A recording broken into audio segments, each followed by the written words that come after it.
अहमद साहब रहमतुल्लाह अलैह आपके मज़ार पे आए हैं। ये देखें, ये मंज़र दिखाया जा रहा है। भाई नदीम और मैं आया हूँ।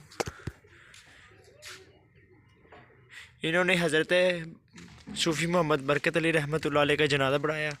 इनकी कब्र एक ऊपर और नीचे भी है। ये यहाँ के खादमीन है माशाल्लाह।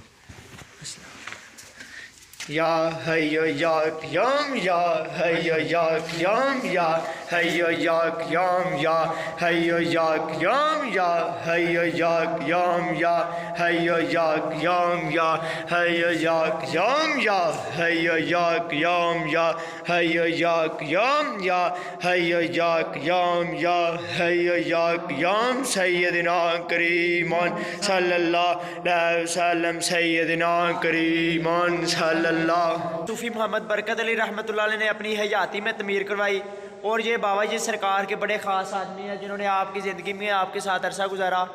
ये बाबा गुलाम मोहम्मद जो जामिया मस्जिद में इमामत करवाते हैं, जुम्मे की नमाज़ पढ़ाते हैं, ये आपको इस मस्जिद की शान के बारे में बताएंगे। ये मस्जिद मुबारक दी ईटा भी फड़ाइया। एक कभी बाबा जी ने ना जो फरमाया तो 100 वाले तक मिस्त्री सी, वो भी मेरा यार सी।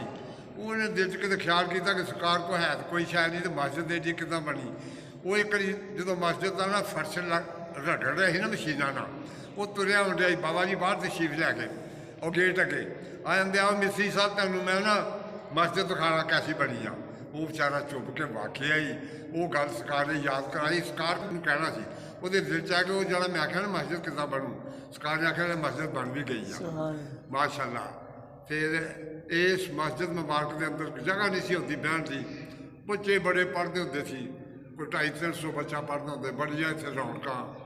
तो फिर की इस जगह के मकाम आपने फरमाया ये दुनिया के चौथे नंबर की मस्जिद दारुल इस्लाम, चौथे माशाअल्लाह दुनिया से क्या मस्जिद ये निशान बाबा जी ने दसी है। अभी खुश नसीब लोग हैं जिन्होंने इतने अल्लाह तफीक देता कि असी नमाज पढ़ने। वाह तफीक इल्ला बिल्ला, अल्लाह की तफीक के बगैर तो हाँ जी साढ़े लिए बड़ी खुशकिस्मती कि सानू अल्लाह पाक साधन नसीब फरमाई कि असी गुनाहगार इस मस्जिद जान के नमाज पढ़ने माशाअल्लाह। माशाअल्लाह ये मस्जिद दारुल इहसान